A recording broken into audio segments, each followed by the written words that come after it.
मध्य प्रदेश का एक छोटा सा शहर है बुरहानपुर। ये खंडवा से लगभग 80 किलोमीटर दूरी पर स्थित है।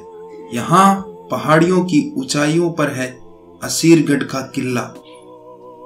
इस किले को तो असर अहीर नाम के हिंदू शासक ने बनवाया था, लेकिन बाद में धोखे से नासिर खान ने इसको हड़प लिया। इस किले के चारों तरफ जंगल और इस किले के आसपास कोई रिहायशी मकान या बस्ती नहीं है।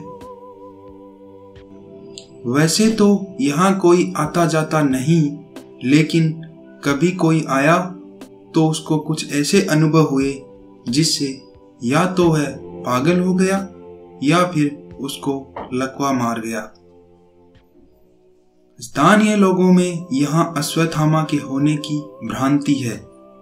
कभी कोई हल्दी मांगने आया तो कभी किसी ने मक्खन मांगा, लेकिन उस व्यक्ति का हुलिया वही रहता है और उसके माथे से खून निकलता रहता है।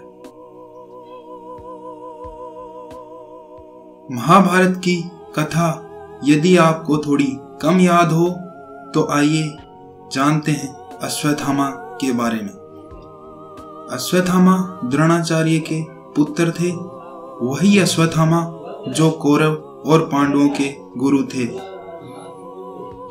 महाभारत का युद्ध तब चला तो द्रोणाचार्य को कौरव की तरफ से युद्ध करना पड़ा। जब अश्वत्थामा को द्रोणाचार्य की मृत्यु की खबर मिली तो उसने ब्रह्मास्त्र चलाकर पांडवों के सभी पुत्रों को मार गिराया। सिर्फ अभिमन्यु का पुत्र परीक्षित बचा था जो उत्तरा के गर्भ में पल रहा था।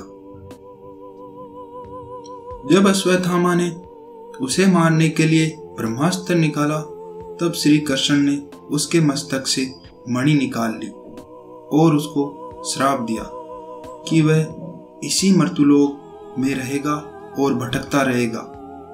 यह वही सिर का घाव है जो 5000 साल में भी नहीं भरा और आज भी जिसमें से खून निकलता रहता है। असीरगढ़ के किले के पास एक शिव मंदिर है। इस शिव मंदिर के पास एक द्वार है जो खंडवा के वन की तरफ खुलता है। खंडवा आपको याद नहीं हो तो इसे मैं खांडव वन बोल देता हूँ। अब याद आया?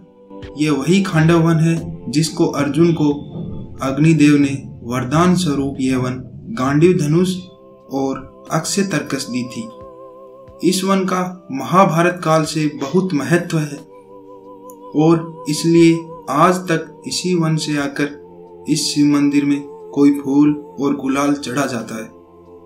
इस मंदिर में कोई पूजा हो, ये फूल कौन चढ़ा जाता है?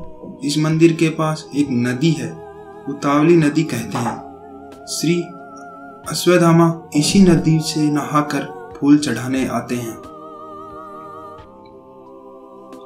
खैर जो भी हो, अश्वत्थामा अमर है या नहीं ये तो कह पाना मुश्किल है, लेकिन कोई माने या ना माने कुछ तो अदृश्य शक्ति है। आसपास के लोगों की भी अनुभूतियां हैं और कुछ मान्यताएं भी हैं, लेकिन यह एक अनसुलझा रहस्य है। दोस्तों, आपको ये एपिसोड कैसा लगा हमें कमेंट बॉक्स में ज़रूर बताएं और आगे हम कैसा एपिसोड नया ला सकते हैं उसके बारे में भी बताएं। धन्यवाद दोस्तों।